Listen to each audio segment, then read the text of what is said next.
Penggugat perkara nomor 103 PUU-XX 2022 di Mahkamah Konstitusi, Ziko Leonard Jagardo Simanjuntak, menilai bahwa DPR RI seharusnya malu menyusul putusan Majelis Kehormatan Mahkamah Konstitusi hari ini. Dalam putusan MK, Hakim Konstitusi usulan DPR, Guntur Hamzah, dinyatakan melanggar etik karena mengubah substansi putusan perkara nomor 103 PUU-XX 2022.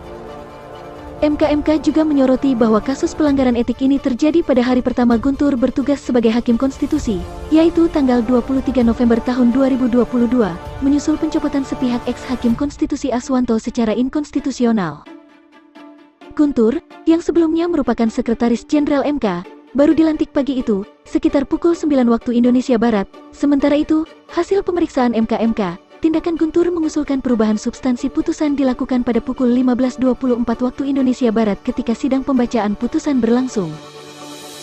Harusnya yang malu DPR sih kalau buat saya, ujar Ziko merespons putusan MK pada sore ini, Senin, tanggal 20 Maret tahun 2023. Karena hakim yang mereka tunjuk untuk menggantikan Pak Aswanto secara inkonstitusional hanya dalam waktu 6 jam setelah dilantik melakukan pelanggaran etik, lanjutnya.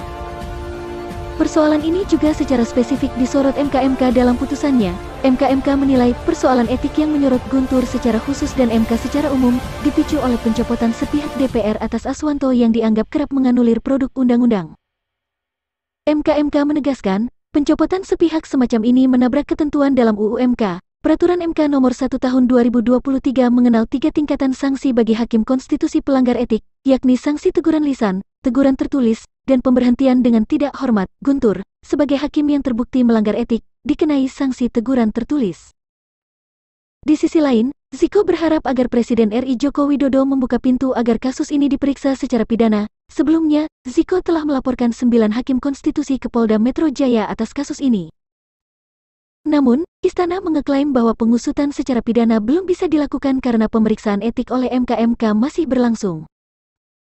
Seharusnya Presiden dengan putusan ini memberi jalan untuk pemeriksaan di polisi berlanjut, karena kan kalau pemeriksaan di polisi kemarin terhenti karena Presiden tidak memberi izin untuk Hakim Konstitusi diperiksa, kata Ziko. Ini ada keputusan MK, putusannya menyatakan terbukti pelanggaran etik, apakah dari pelanggaran etik ini ada permasalahan pidana, lanjutnya. Sebelumnya, Jokowi melantik Guntur Hamzah sebagai Hakim Mahkamah Konstitusi di Istana Negara, Jakarta Pusat, pada Rabu pagi, tanggal 23 November tahun 2022. Pelantikan Guntur ini tertuang dalam keputusan Presiden nomor 114B tahun 2022 tentang pemberhentian dan pengangkatan Hakim Konstitusi yang diajukan oleh DPR RI. Pelantikan digelar di Istana pukul 9 pagi. Sementara dalam fakta sidang terungkap bahwa ada interaksi antara Guntur dan Muhyiddin yang terjadi sekitar pukul 15.24 waktu Indonesia Barat atau 6 jam usai pelantikan. Adapun Guntur diketahui menggantikan Hakim MK Aswanto yang diberhentikan oleh DPR RI ini sebelumnya. Ketua Komisi Hukum DPR RI Bambang Wuryanto mengatakan, kinerja Aswanto mengecewakan lantaran kerap membatalkan produk undang-undang dari DPR. Salah satunya, menurut politikus PDIP itu, Aswanto ikut menilai UU Cipta Kerja cacat formal dan inkonstitusional bersyarat. Padahal, Aswanto merupakan Hakim Konstitusi yang dulunya terpilih dari usulan DPR. Tentu mengecewakan dong, ya gimana kalau produk-produk DPR dianulir sendiri oleh dia wakilnya dari DPR, kan gitu toh, kata Bambang. Jadi, bagaimana menurut teman-teman tentang berita ini? Tinggalkan pendapat kalian di kolom komentar di bawah. Jangan lupa tekan tombol subscribe, klik like, komen dan share videonya. Tekan lonceng notifikasinya agar tidak ketinggalan video terbaru dari kami. Terima kasih.